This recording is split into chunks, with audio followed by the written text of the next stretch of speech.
2019 চনৰ পৰা এইখন ফাৰ্মত জড়িত। এয়া প্ৰথমতে কোম্পানীত কাম কৰিছিলে।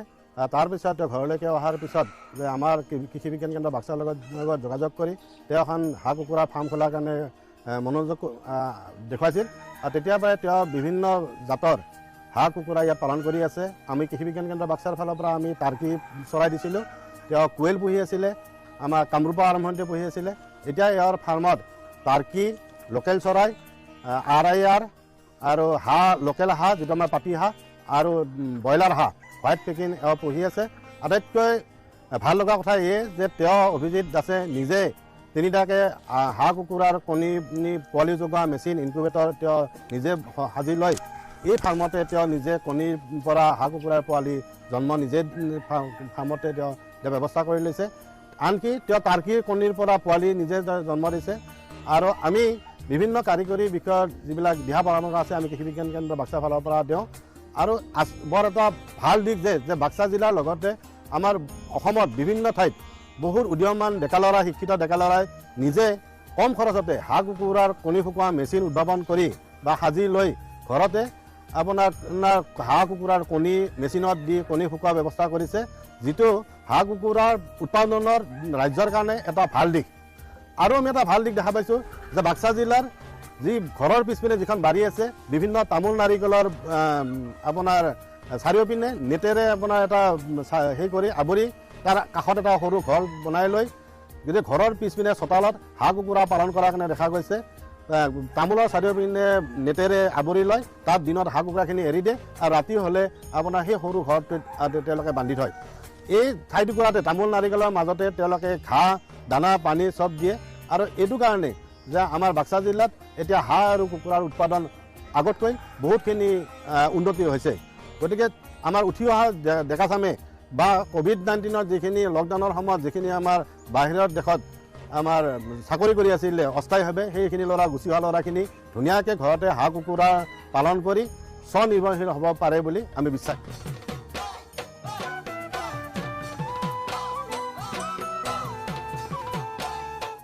মোৰ ইনকিউবেটৰ মেচিন আছে 3টা।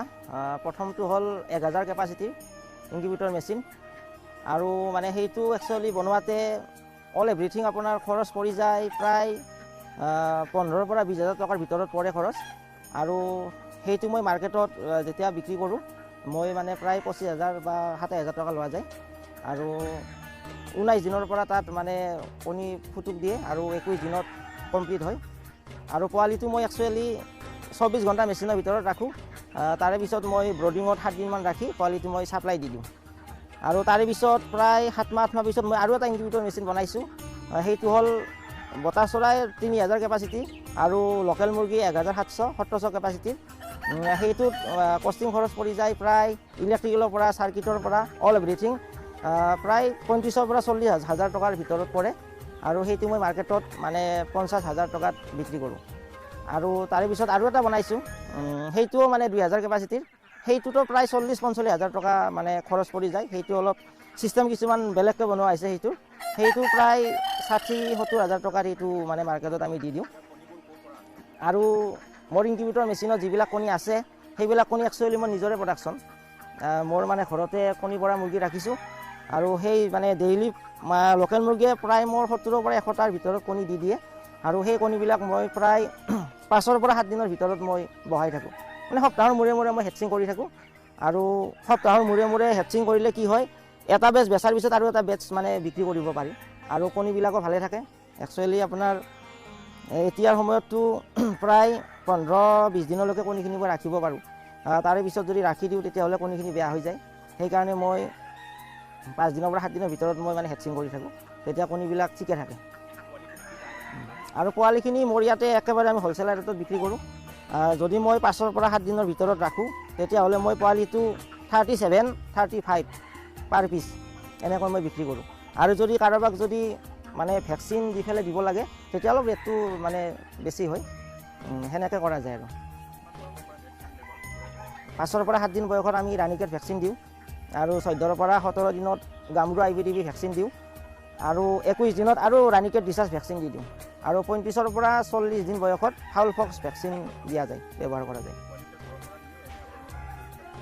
পোৱালিবিলাক একচুৱেলি মই আগতে ডেলিভাৰী দিছিলোঁ, এতিয়াও দিওঁ। আৰু কিছুমানে লৈ যায়, ঘৰৰ পৰা লৈ যায়।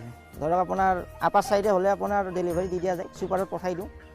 আৰু ইয়াৰে নৰ্মেল মানুহবিলাকে আহিয়ে লৈ যায়, কাৰণ মই আহিব দিওঁ, কাৰণ আহিলে কিছুমান কথা কৈ দিওঁ আৰু বুজাই দিওঁ কেনেকুৱা পদ্ধতিত মানে ৰাখিব লাগে, কেনেকুৱাকৈ ব্ৰডিং কৰিব, ভেকচিন কেতিয়া দিব, সকলোবিলাক কথা মই বুজাই দিওঁ।